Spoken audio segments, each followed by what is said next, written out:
जो लोग आपके सामने बैठकर सत्संग सुन रहे हैं, क्या आप इनको जानते हैं? मैं कहूँगा एक दो को मैं जानता हूँ, सारे लोगों को तो नहीं जानता। आपको देखते भी, आपकी शक्ल देखते भी मैं आपको क्यों नहीं पहचानता, क्यों नहीं जानता? क्योंकि मैं आपका नाम नहीं जानता। रमेश मेरे सामने बैठा है, लेकिन अगर मैं उसका नाम नहीं जानता हूं तो मुझे रमेश की पहचान नहीं है।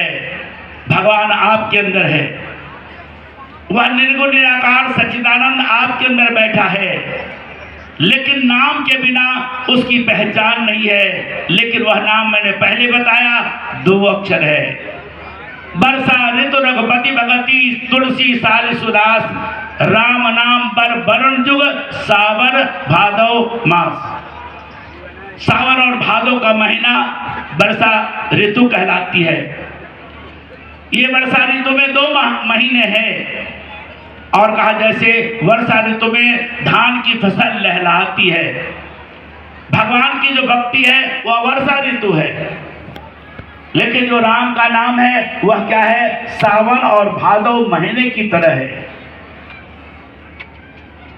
सावन और भादव, सावन के बाद भादव और भादव से पहले सावन। मैंने पहले बताया नाम के अक्षर दोनों साथ साथ है। यहाँ भी तुलसीदास जी स्पष्ट नहीं कह रहे, क्योंकि वो नाम मुंह से बोला नहीं जा सकता, इशारे देकर के कहते राम के नाम के 2 अक्षर हैं। लेकिन जैसे सावन और भादव है, जैसे सावन के बाद भादव और भादव से पहले सावन है, इसी तरह राम के नाम के अक्षरों को भी देखा जाए तो राम के नाम के दोनों अक्षर साथ साथ के हैं। आगे और विश्लेषण क्या, बहुत लंबा विस्तार है राम नाम का।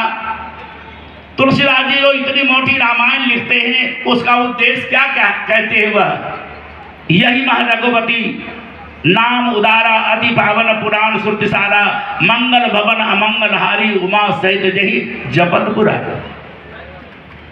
उमा के सहित पुरारी शंकर जिस नाम का सुमरण करते हैं, तुलसीदास जी कहते इस नाम में मैंने इस रामायण में मैंने उस नाम की महिमा गाई है। जो नाम मंगल का भवन है, अमंगल का नाश करने वाला है, और जिस नाम का सुमरण शंकर सहित पार्वती भी करते हैं। हे भाइयों बहनों, आप लोग सब पढ़े लिखे हैं, सब भक्ति भावना से ओतप्रोत है छत्तीसगढ़ के लोग।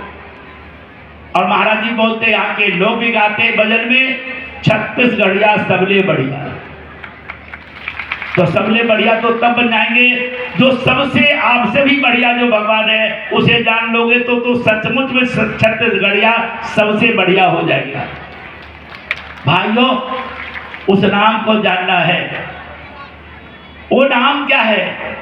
आपके ही छत्तीसगढ़ में जन्म लेने वाली थी भिल्ली, और यहीं से वह गुरु की खोज में, ज्ञान की खोज में भटकती भटकती दक्षिण भारत में गई।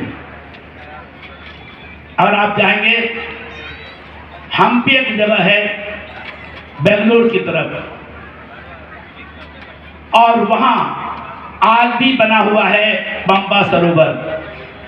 वहां आज भी बना हुआ है बाली का वह जो किला है, पत्थर पर यह बना हुआ है। वही पास में भिल्ली रहती थी अपने गुरु मतंग के आश्रम में।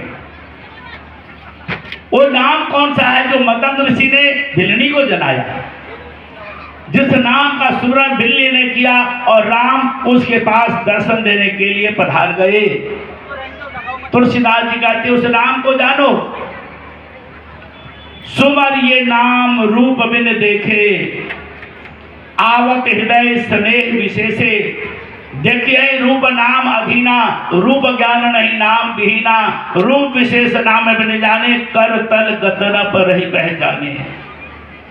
रूप विशेष मेरे सामने बैठा है, या कोई भी वस्तु हमारे हाथ में है, लेकिन अगर मैं उसके नाम को नहीं जानता तो मैं उसे नहीं पहचानता हूँ। आप भी मेरे सामने बैठे हैं, मैं आपको इसलिए नहीं पहचानता क्योंकि मैं आपके नाम को नहीं जानता।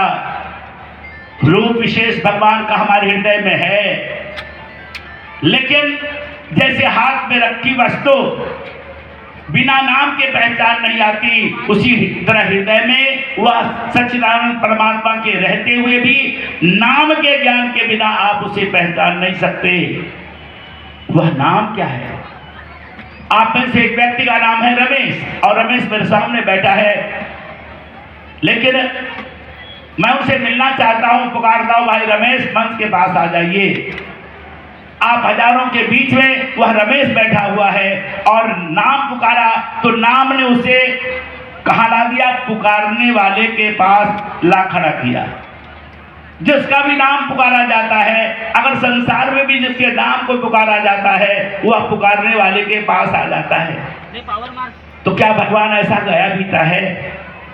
हम उसके नाम को पुकारे और वह हमारे पास न आए? उस नाम को जानने के बाद अगर बिना देखे भी भगवान को नाम का स्मरण करोगे तो जो राम की ज्योति है, सच्चिदानंद की ज्योति है, जो परम प्रकाश परमात्मा है, वो आपके हृदय में प्रकट हो जाएगा और उस नाम को जानकर नाम का स्मरण करेंगे। पुकारते पुकारते बाल हमारे पक गए, झाल बजाते, ढोलक बजाते, कीर्तन करते कमर झुक गई और लाठी सहारे हम चलने लगे, लेकिन वह भगवान हमें नहीं मिला। क्यों?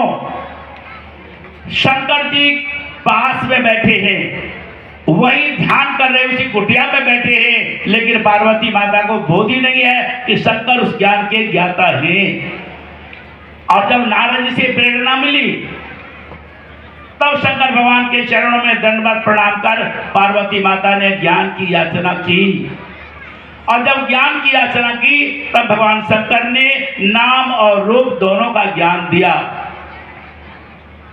इसी तरह हमारे जीवन में भी शंकर जैसे गुरु मिल जाएं। अर्जुन और कृष्ण दोनों ही आपस में रिश्तेदार थे। पहले रिश्ता था ममेरे और फुफेरे भाई का। कृष्ण के बुआ के पुत्र थे अर्जुन, और दोनों में मित्रता भी थी और रिश्तेदारी भी थी। और कुरुक्षेत्र के मैदान में जब अर्जुन भगवान से प्रार्थना करता है, मेरा कल्याण जिसमें है मैं नहीं जानता, आपके द्वारा जो निश्चित मेरे कल्याण के लिए ज्ञान है प्रतिपादित, मैं आपका शिष्य हूं, आप मुझे जलाइए। जब तक कहानी था ज्ञान की याचना नहीं की थी, 58-57 साल के दोनों थे कुरुक्षेत्र के मैदान में, तो क्या कभी आपस में मिलते नहीं होंगे? रिश्तेदारी होती थी तो वह आते जाते भी होंगे, आपस में बातचीत भी होती होगी।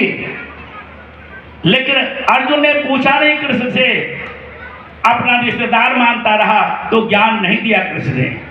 लेकिन जब ज्ञान की याचना की तो कुरुक्षेत्र के मैदान में भगवान ज्ञान देते हैं, और क्या कहते हैं? अव्यक्तो